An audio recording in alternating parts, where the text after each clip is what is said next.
그 오늘은 미국의 소비자 물가 지표 CPI가 발표되는 날입니다. JP 모건이 5가지 시나리오를 제시했는데요. 첫 번째 시나리오는 8월 CPI가 전월 대비 0.5% 오르는 경우 확률 45%로 가장 높으며 S&P 지수가 0.25%에서 0.75% 상승할 것. 두 번째 시나리오는 8월 CPI가 전월 대비 0.5%에서 0.7% 오르는 경우 확률 25%, 경기 침체 리스크에도 인플레이션을 잡기 위해 긴축 기조를 유지할 것, S&P 500 지수는 1%에서 1.5% 하락할 것.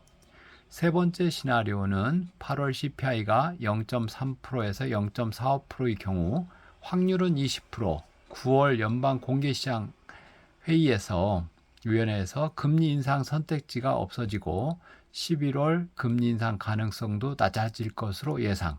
S&P 500 지수는 1.25에서 1.75% 반등할 것. 네 번째 시나리오는 CPI가 0.7% 이상 치솟는 경우 확률은 5%, 9월 FOMC 금리 동결 가능성이 50%까지 내려가고 11월 0.25% 금리 인상은 확정될 것. S&P 500 지수 2에서 2.5% 급락할 것. 다섯 번째 시나리오는 CPI가 0.3 아래로 떨어지는 경우 확률은 2.5%, 연준 금리 인상 사이클 종료를 시사할 것. 채권 시장이 금리 동결을 넘어 금리 인하로 시선을 돌리게 될 것. S&P 500 지수는 2에서 3% 급등할 것.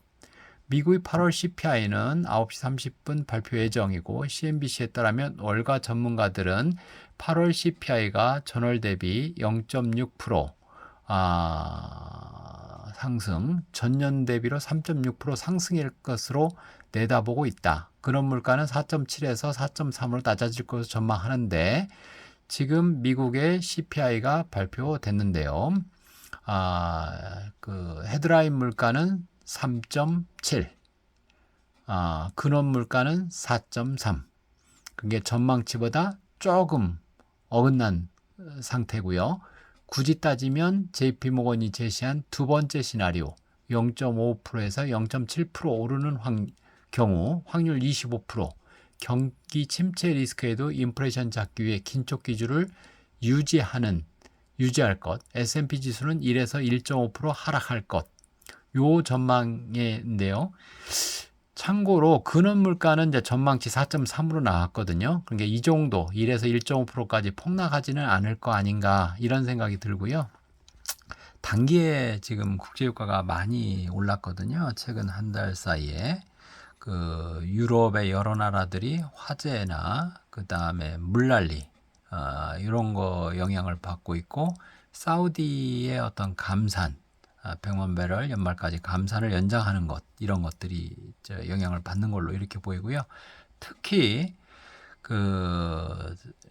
리비아 대홍수로 인해서 지금 6천 명 가까이 지금 사망을 했고 리비아 성유 이제 터미널 4군데 이상이 물에 잠기고 작업을 할 수가 없는 그런 상태이기 때문에 단기 수급 불균형은 조금 더 이어질 걸로 이렇게 보이는 그런 상태인데 그렇다고 뭐 연일 급등할 정도로 미국이나 중국 또는 유럽의 경기가 급 활성화되어 있는 그런 상황은 아니고 미국이나 유럽이 경기가 지금 고점에서 둔화되고 있는 그런 상황이고 중국은 이미 경기가 많이 나빠져서 침체 쪽에 디프레이션 쪽으로 가느냐 안 가느냐 이런 상태에서 부양을 하고 있기 때문에 이 근방에서 이제 막는다고 본다면 지금 당장은 유가 수요가 그렇게 폭발적으로 증가해서 기름값을 계속 고공행진으로 가지는 않을 것으로 이렇게 보이고요. 요 근방에서 유가는 안정되지 않을까 이렇게 생각을 합니다. 그러면 뭐 주시장은 오늘 뭐 뚜껑 열어봐야 알겠지만 미국 주시장은 폭락보다는 이제 약보합 정도 또는 근원 물가가 안정돼 있기 때문에 뭐 조금 하락하더라도 제한적인 하락을 수익을 할 걸로 이렇게 보이고요. 내일 우리 시장도 오늘 미리 그 조정받은 그런 모습, 뭐 이제 장중에 그 밀렸다가 올라왔기 때문에 미리 조정받은 그런 모습도 있고, 내일 선물 옵션 만기도 있고 해서 그 박스권 그런 장세가 연장이 되지 않을까 이렇게 보고,